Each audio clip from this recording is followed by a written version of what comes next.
NATO's internal divide over Ukraine is now out in the open. Hungary's Prime Minister, Viktor Orban, is openly challenging NATO's war strategy, warning that Western troop deployments and Ukraine's fast-track push into Europe would drag the continent into a direct war with Russia. As Orban sounds the alarm from Budapest, NATO Secretary-General Mark Rutte is in Kyiv, vowing to keep pressure on Moscow and expand support for Ukraine. So if we're talking about war and the danger that war has brought to Hungary, then we have to separate two parts. There is the current direct danger. Today, the direct danger is that the Hungarians will take their money to Ukraine.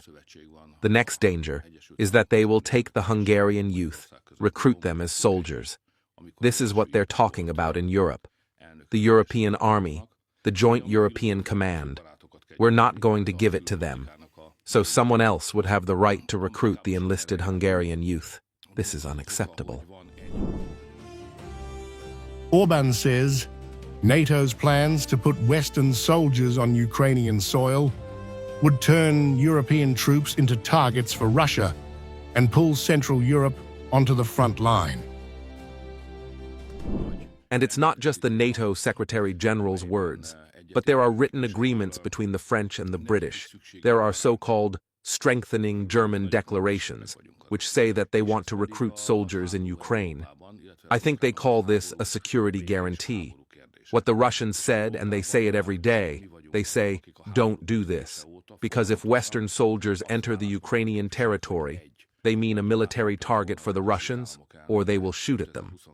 This means that if we send soldiers to Ukraine, so that there is no agreement with the Russians about this means that the European army, European soldiers are fighting the Russians in the Ukrainian territory.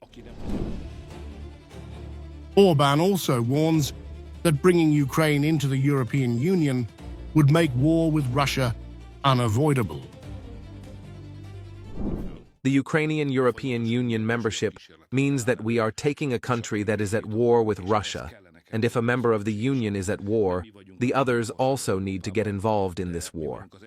The Ukrainian European Union membership means immediate war with Russia, and if it is at peace with Russia, then it constantly carries the risk of war.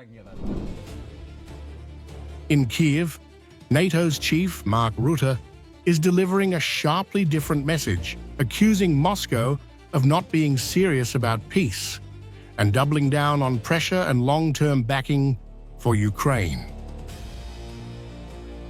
President Trump and his team are determined to stop the bloodshed with the support of America's allies.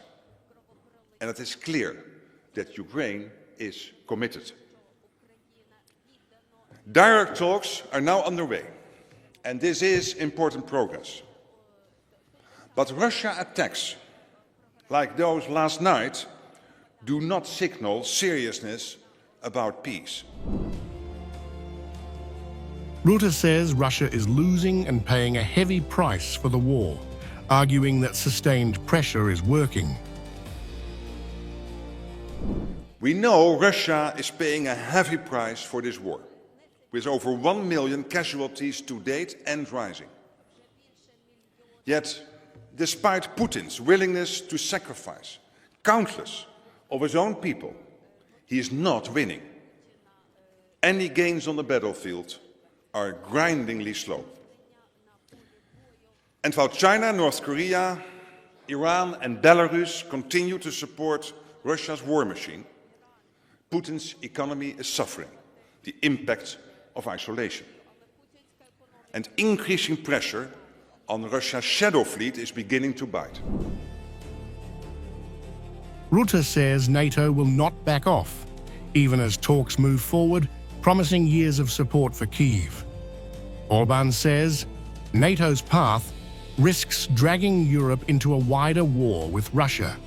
As negotiations inch forward, NATO's split over Ukraine is now playing out in public.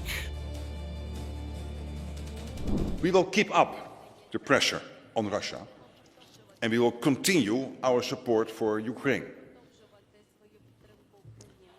So, members of the Rada, As the very capable team appointed by President Zelensky continues their work to negotiate a lasting end to this war, know that NATO continues to stand with Ukraine and will continue to do so in the years ahead.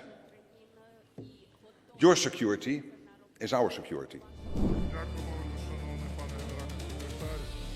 Дякую вам разом з делегацією за участь у нашому засіданні. Дякуємо за тверду і непохідну